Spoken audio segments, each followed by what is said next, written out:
As Jesus moved through the crowds, a ruler of the synagogue named Jairus pushed his way forward and fell at his feet. With a father's anguish in his voice, he pleaded, "My little daughter lieth at the point of death.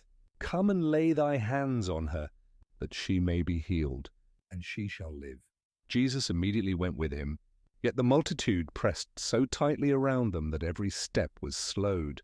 In that crush of people, another story unfolded, one hidden from the eyes of all but known perfectly to the Lord. A certain woman, worn down by 12 years of suffering from an issue of blood, followed behind. She had spent all she had on physicians, and instead of healing, her condition had only grown worse. But when she heard of Jesus, hope rose where hope had long been absent. She said within herself, "If I may touch but his clothes, I shall be whole." With trembling determination, she reached through the crowd and brushed the hem of his garment. At that very moment, the flow of her blood stopped, and she felt in her body that she was healed of the plague. Jesus, knowing that virtue had gone out of him, turned and asked, "Who touched my clothes?"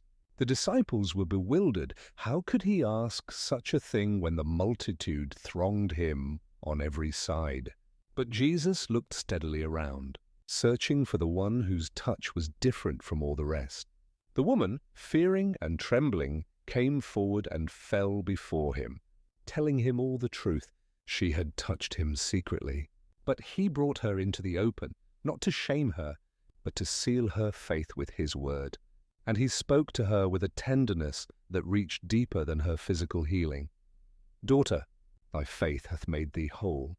Go in peace and be whole of thy plague."